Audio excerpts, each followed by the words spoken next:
सबो उपदेशक 10 अध्याय उसका 12 वचन पढ़ेंगे। अब आप देखिए यहाँ पर क्या लिखा है, बुद्धिमान के वचनों के कारण अनुग्रह होता है। वचन मतलब आपकी जुबान से निकलने वाले शब्द। वचन का मतलब होता है जुबान से निकलने वाले शब्द। आपके वचन है। जैसे आप बाइबल में पढ़ते हैं तो हम क्या बोलते हैं, यह परमेश्वर का वचन है। वचन मतलब कि परमेश्वर की जुबान से निकले हुए शब्द जो हमारे जीवन के लिए है, जो आज्ञा और प्रतिज्ञा दो चीजों के रूप में बटी हुई हैं। वैसे ही एक बुद्धिमान व्यक्ति के जो शब्द होते हैं, जो वचन होते हैं, उनके कारण अनुग्रह होता है।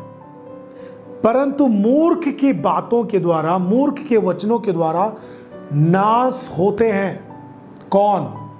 मूर्ख खुद और उसकी सुनने वाले भी। हालेलुया।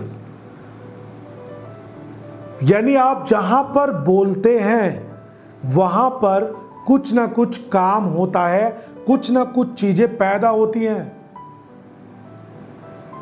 आपको पता है कि मसीह में आने के बाद हम अंगीकार पर बहुत बड़ा विश्वास करते हैं। अंगीकार पर हमारा फोकस होता है।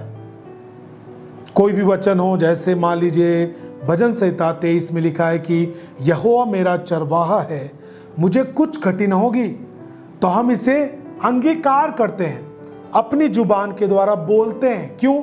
क्योंकि ये वचन जो परमेश्वर का वचन है, जब हम अपनी जुबान के द्वारा बोलेंगे तो ये हम अपने लिए और दूसरों के लिए जीवन उत्पन्न कर रहे हैं। इसी कारण से हम बोलते हैं यहोवा मेरा चरवाहा है, मुझे कुछ घटी ना होगी। अब आप क्या सोचते हैं कि क्या मुझे जब किसी से बात बोलना है तो परमेश्वर का वचन बोलना है? मान लीजिए सामने वाला विश्वास नहीं करता, ठीक है, तो आपको क्या करना है? भैया नीति वचन इतने इतने में लिखा है, ये बातें ठीक है। भजन संहिता इतने में लिखा है, ये बातें ठीक है।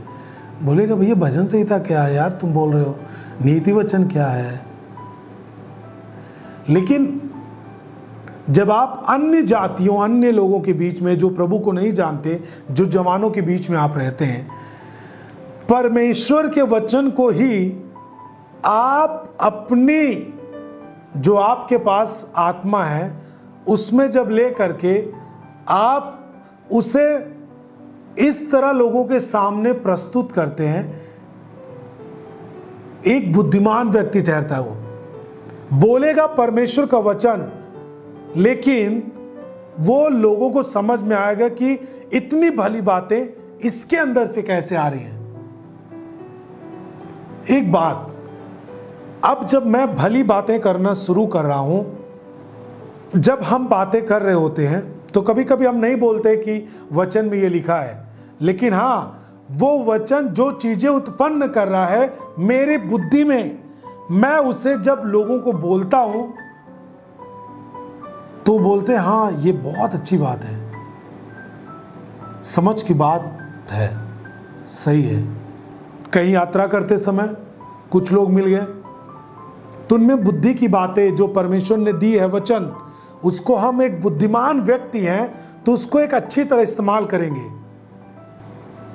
तो जो बुद्धिमान की बातें होती हैं वो वचन से आती हैं, समझ करके बोलता है वो।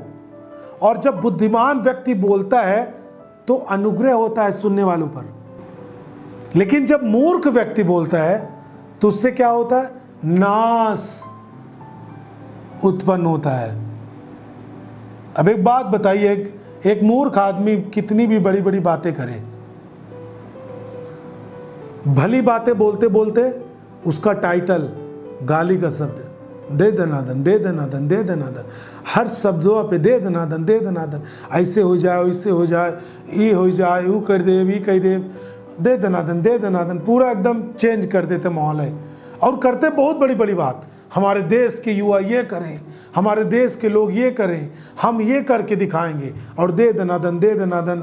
जुबान में पूरी गुटखा खा नहीं रहते, लेकिन गंध आती रहती है कि कोई गलत बातें निकल रही इसकी जुबान से। हालेलुया। तो जो मूर्ख व्यक्ति होता है, अब मूर्ख व्यक्ति के सामने जिसका टाइटल पूरा गाली है हमेशा, आप मिले होंगे कुछ ऐसे लोगों से, जानते होंगे, आपके होंगे आसपास, हर शब्द में बिना उसको बोले आगे नहीं बढ़ते। 5 मिनट में कर लेंगे, फिर गाली, इसको मैं 10 मिनट में कर दूंगा, फिर गाली, वहां जा रहा हूं गाली, शादी से होके आता हूं गाली, पापा बुला रहे हैं फिर भी गाली, मम्मी फोन कर दी फिर भी गाली, दोस्त फोन कर दिया फिर भी गाली।